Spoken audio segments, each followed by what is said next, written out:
You're saying, Your Honor, you're saying this is a criminal matter? Yes. Okay, well then we need the corpus delicti. You have the identification of the person, which is me, but you don't have a person saying that they were hurt or damaged, or the crime that's saying what I did to hurt or damage the person.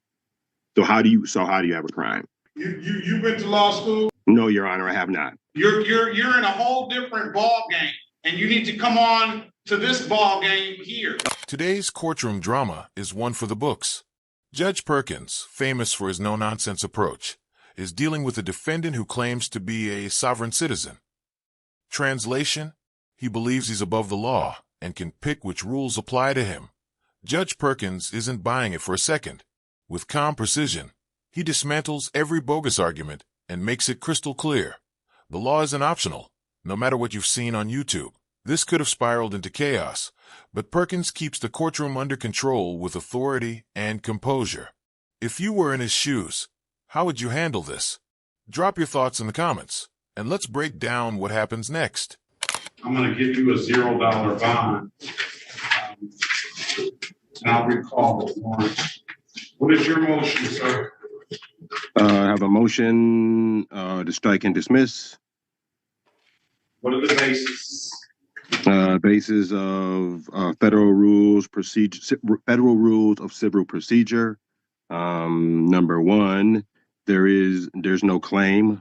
There's no ratification of the claim. There is a claim. There is a. Do you want me to read out I waived the reading of the information. You want me to read the allegations that have been made into the record? Do you need me to do that? No, I don't. No, I don't, Your Honor. I deny your motion on that basis. What else do you have to say? What else? You deny my motion because of what, Your Honor? Yes. There is no real. I deny your motion because there is a and this is criminal procedure, not civil procedure.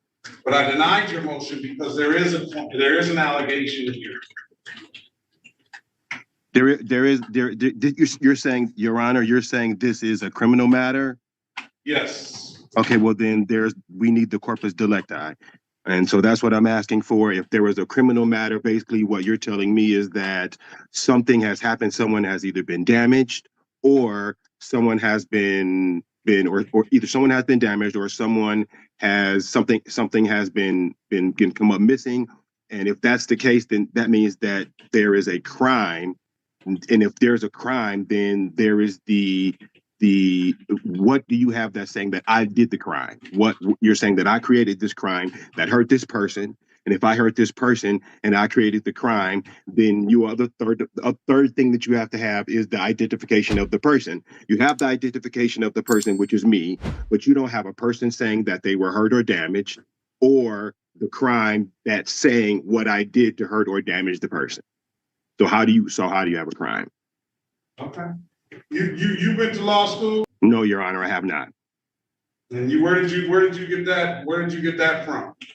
Where did you learn all that? I've been studying for quite some time, trying to understand what's going on. I have a different perspective as to what's being said that happened. I'm understanding more necessary for a crime to go for them to bring a crime forward. I'm understanding that a bit more. And where did you get that understanding? I've done some Cornell law studies. I've also sat down with a couple of friends who have had some issues. I picked up wherever I could, just started to study the law. Just started to go back through Cornell law, started to figure out what was going on, and to understand the nature of how what a crime is, and everything else. So just a course of me searching it out. And you're citing Cornell law for all of that you just said to the court? No, what I did, Your Honor, was I realized that one of the biggest portions that you have to have is Judge Perkins didn't flinch. The defendant came in full sovereign citizen mode, insisting he wasn't bound by the law and backing it up with legal buzzwords straight from the internet. But Perkins stayed cool, breaking down each claim with precision and patience. The result? A masterclass in judicial control. What do you think? Do these arguments come from genuine belief, or just a last-ditch attempt to dodge accountability? Drop your thoughts and comments.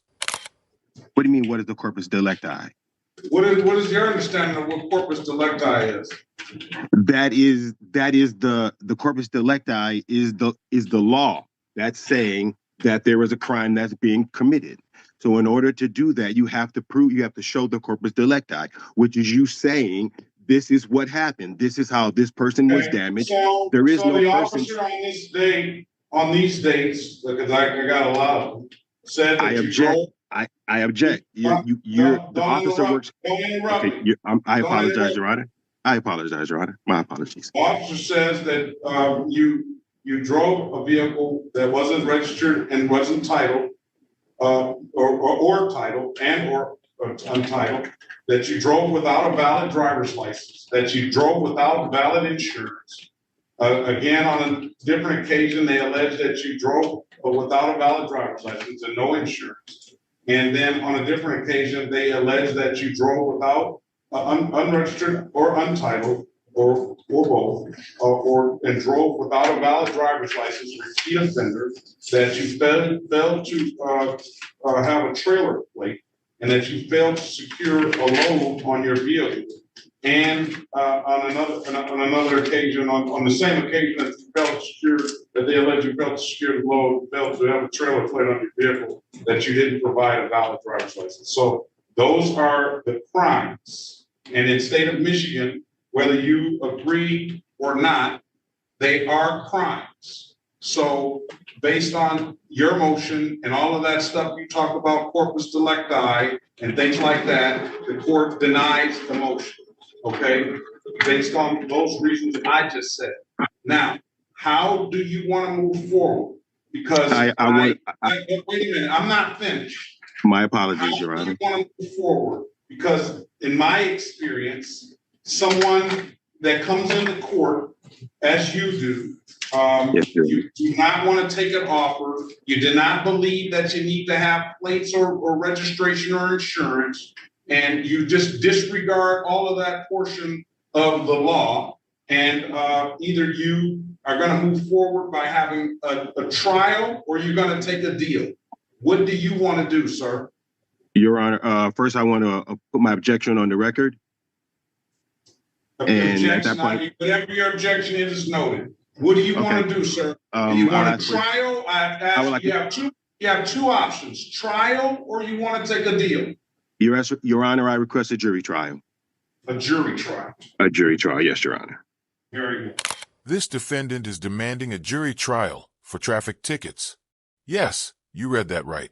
He's facing charges like running stop signs and driving without a license, yet believes a panel of everyday citizens will somehow overlook it all. Here's the thing. Jury trials are typically reserved for serious criminal cases or major civil disputes.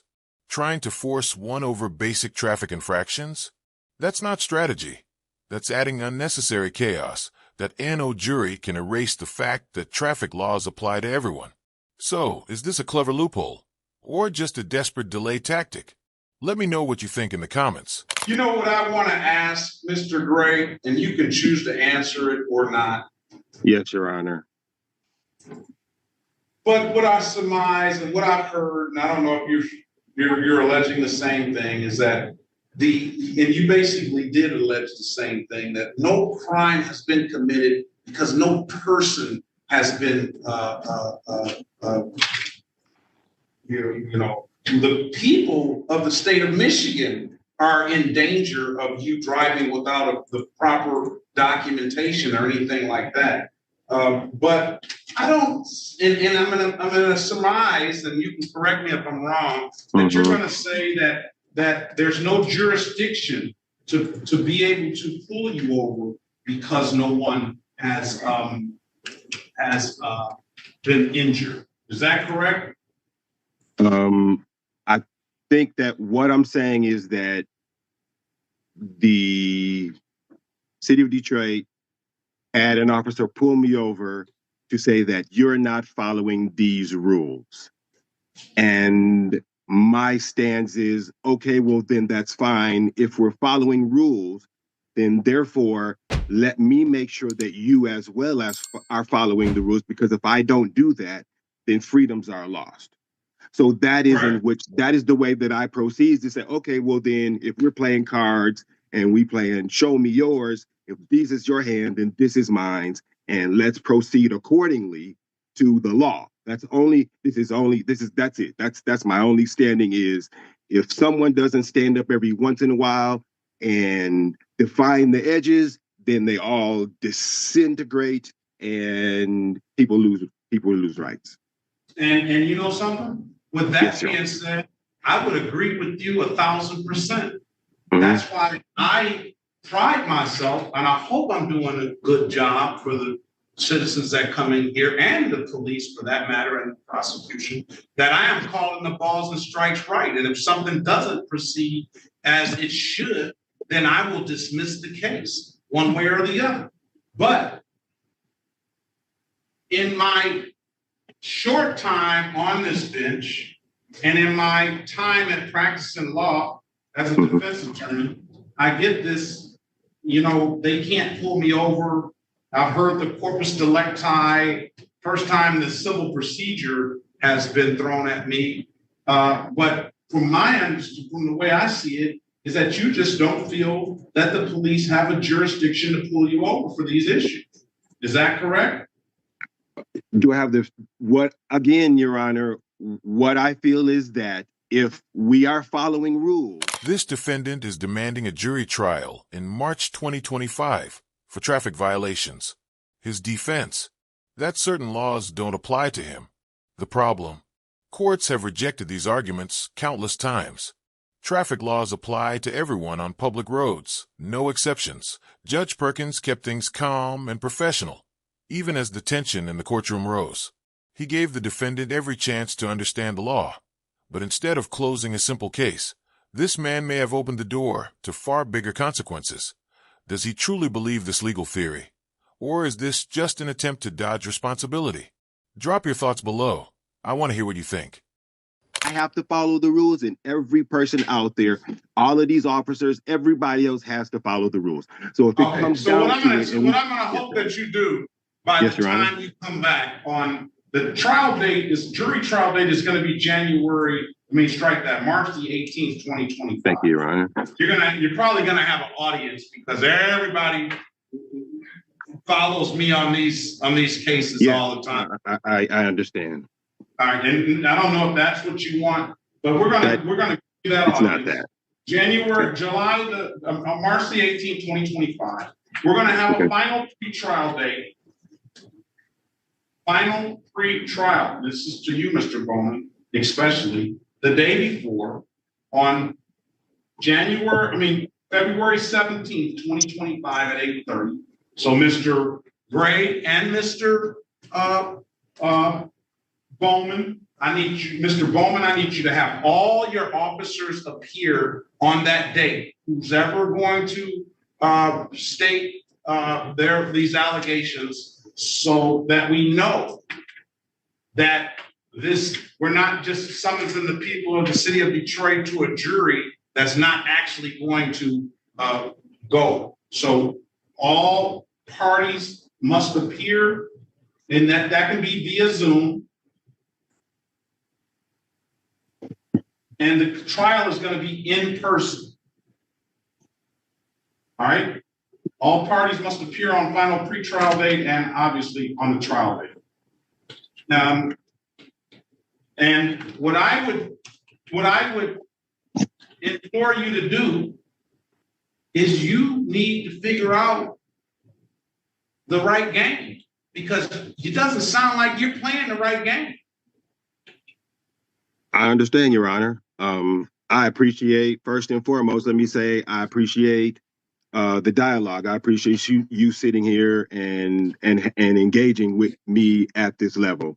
So I recognize what you're saying, and so I guess it's to the table we go. So yeah, but get your game in order, because I'm just giving you a little heads up. If you come in with that game on the jury trial date, then more than likely you'll lose unless you can find one of those jurors or a couple of those jurors or even all of them to have some sympathy for you, sir. I don't know. I got a whole basis for understanding, and so yeah, if you know well, it that is what it basis is. that you outlined shortly today is not. It's not. What was flawed in my what was flawed, Your Honor? What is flawed in my? We already discussed it. The federal rules of civil procedure that you brought up as a motion to dismiss, not the right basis. The corpus delicti, they do have a corpus delicti. They do have a crime that they say has been committed. And if you read the MCL, the Michigan court rules, and the Michigan statutes, then you'll see those crimes outlined there. They have them on the tickets. They got the statute numbers that are on the tickets. So that's not the right basis. So you're in a whole different ball game, and you need to come on to this ball game here. Okay.